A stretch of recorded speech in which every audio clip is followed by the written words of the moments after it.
비디오 여행! 오늘 소개해드릴 영화는 김희애, 김혜숙 등 유명한 배우들이 출연해 이목을 끌었던 영화죠. 바로 허스토리입니다. 이 영화는 어떤 영화죠, 꼬꼬댁씨? 네, 2018년에 개봉한 영화인 허스토리는요, 우리나라 일본군 위안부 문제 해결 운동의 거의 시작점이었죠. 1992년부터 1998년까지 진행된 간부 재판의 전개 과정을 다룬 영화입니다. 더불어 오늘 영상에서는 영화에 잠시 언급된 국민기금과 당시 일본군 성노예제 문제를 접한 한일 양국 국민들의 시선에 대해서도 다룰 예정입니다. 먼저 영화의 메인 주제인 관부재판입니다. 관부재판에서의 관은 시모노세키를, 부는 부산을 지칭하는데요. 시모노세키와 부산을 오가며 진행된 재판이기 때문입니다. 정식 명칭은 부산 종군위안부 여자근로정신대 공식사죄 등 청구소송입니다. 이 재판은 일본군 위안부 피해자 관련 재판 사상 처음이자 마지막으로 배상 판결을 받아낸 재판이라는 의미가 있습니다. 재판이 시작될 무렵인 1990년대 후반에는 아시아 12개국에서 일본 정부를 상대로 일본군 위안부 소송을 진행하고 있었는데요. 그중 관부 재판만이 유일하게 일부 승소를 거뒀고 국가적 배상을 인정받았습니다. 재판의 원고자는 총 10명으로 일본군 위안부 피해자 3명, 근로정신대 피해자 7명이었습니다.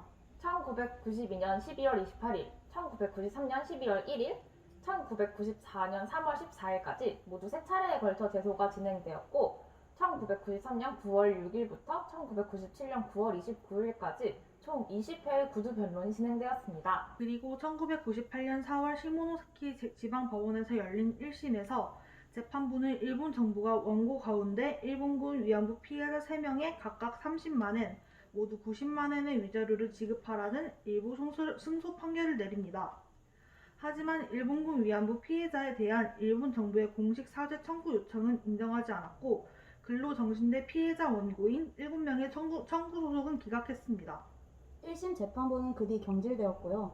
일본 정부의 항소와 상고 끝에 2003년 최고재판소의 기각 결정으로 1심의 일부 승소 판결마저 뒤집히게 됩니다.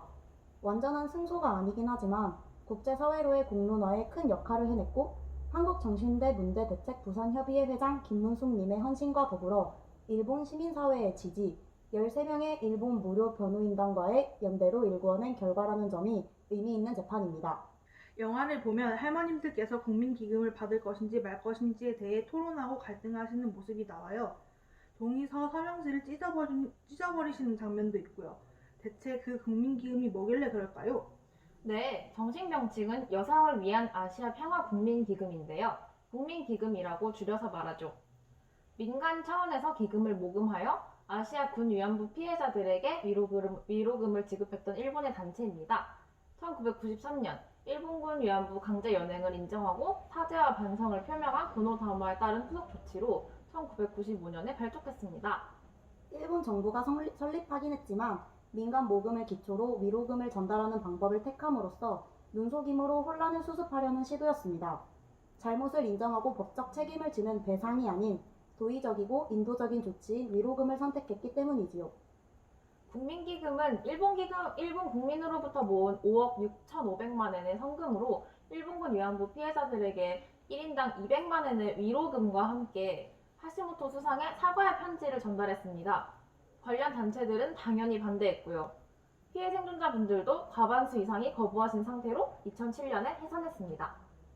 그 세력이 국민기금의 시행을 둘러싸고 분열하기 시작했고 이후 2000년 일본군 성노예 전범 여성국제법정의 준비 과정에서도 통합되지 못했습니다. 그리고 또 주목할 만한 부분이 일본과 한국 양국의 국민들의 반응이 많이 나왔죠. 이게 또 실화 기반으로 만든 영화이니 그때 당시의 반응을 반영하여 만든 것이겠죠? 그렇습니다. 그래서 저희가 실제로 있었던 망언과 일본군 위안부 운동을 폄훼했던 이야기들을 조금 조사해왔습니다. 일본 정치인이나 논객, 평론가들이 한 말이 너무 많아서 3박 4일이나 걸릴 것 같아서 한국의 이야기만 조금 가져와 봤어요. 일본군 위안부 피해자들을 기리는 기념관 건립 사업이 독립기념관 이사회가 기념관 건립에 반대하면서 해당 사업이 축소 변경되었습니다. 우리 독립기념관은 성역인데 이곳에 오는 게 말이 되냐는 기록이 남아있다네요. 정말 어이가 없네요. 또 류석춘 연세대 사회학과 교수는 수업 도중 위안부를 매춘이라고 얘기하고 심지어 학생에게 해볼래요? 라는 말까지 했다고 합니다. 성희롱과 인격 모독성 발언을 한 번에 하시다니 엘리트 교수답다 할지. 반일 종족주의라는 책의 저자 이영훈 씨는 위안부라는 것은 여성들의 개인적인 의지와 선택에 따른 소영업이었다라고 말하기도 했습니다. 정치인도 빠질 수 없죠. 전 바른정당 충남도당 대변인 이기원 씨는 딸이나 손녀가 자기 어머니나 할머니가 강간당한 사실을 동네에 대자보 붙여놓고 역사를 기억하자고 하는 꼴이다 라고 말해서 바른정당에서 제명당했습니다. 한편 제국의 위안부 저자 박유아 씨는 자발적 매춘부였다. 일본군과의 동지적 관계였다라고 말한 바도 있습니다. 또 군사평론가 지만원 씨는 진짜 일본군 위안부 할머니는 나이도 엄청 많고 건강하지 못하다. 최근 TV에 나오는 위안부 할머님들 중에는 연세가 그렇게 많아 보이지도 않고 건강도 매우 좋아 보이며 목소리에도 활기가 차 있는 분이다 라고 말했습니다. 아니 그럼 뭐 건강이 좋아 보인다고 가짜라는 말이라도 하고 싶었던 거였을까요? 네, 옛날이나 지금이나 계속 이어지는 망언. 일본뿐만 아니라 한국 역시 제대로 된 역사 교육이 필요한 현실인 것 같습니다. 오히려 학생들보다 어른들에게 더 필요해 보이네요. 그렇지 않나요? 할머님들께서 자신들이 펼치는 운동이 부끄러운 게 아니라고 말씀하시며 오히려 당당해져가는 모습을 보는 게 너무 좋았어요. 예를 들면 이런 장면이 있어요.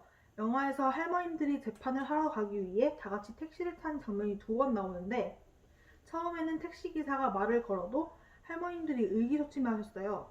그런데 후반부에서 탄 택시에는 택시기사더러 우리가 국가대표다 잘 외셔라 하고 말씀하세요. 보면서 정말 통쾌한 기분이 들었어요. 지금도 힘든 일본군 위안부 문제 해결 운동이 당시에는 얼마나 힘들고 어려웠을지 그것을 짐작할 수 있는 영화였습니다. 그때 열심히 싸워주신 선배님들과 피해 당사자분들이 없었더라면 지금 이 자리에서의 운동도 없었을 거예요. 힘들게 이어온 투쟁이니 앞으로도 그 마음을 이어가다 더욱 열심히 활동해야겠다는 생각이 들었습니다.